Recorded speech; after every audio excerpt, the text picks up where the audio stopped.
అసలు non veg items అంటే మనం అల్లం వెల్లుల్లి మసాలా లేకుండా అసలు ఊహించుకోం కదా!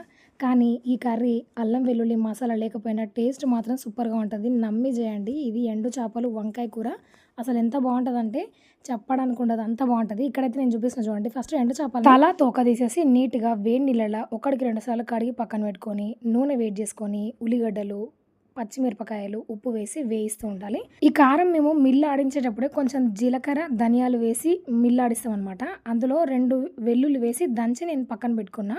ఇట్లా ఉల్లిగడ్డ బాగా వేగిన తర్వాత ఇందులో కట్ చేసుకున్న వంకాయలేసుకోవాలి. దాంతో పాటు టమాటా ఏసుకోవాలి. నిజంగా ఇందులో అల్లం వెల్లుల్లి పేస్ట్ లేకపోయినా టేస్ట్ మాత్రం సూపర్‌గా ఉంటది. ఒకసారి ట్రై చేసి చూడండి. అండ్ ఇది నా సొంత రెసిపీ కాదు. నాకొకరు చెప్తే నేను ఇట్లా ట్రై చేసిన. నిజంగా చాలా బావుంది. ఇట్లా బాగా మగ్గిపోయిన తర్వాత ఇందులో మనం క్లీన్ చేసి పెట్టుకున్న ఈ ఎండు చేపల్ని వేసుకోవాలి.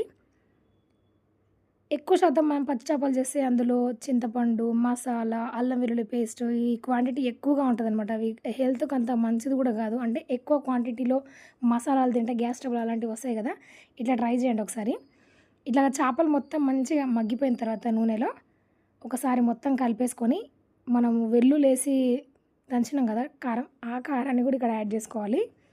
అండ్ నాన్ వెజ్ అంటే కొంచెం కారము, నూనె ఎక్కువ పడతాయి కదా! అది ఉంటేనే కొంచెం టేస్ట్ కూడా ఉంటది.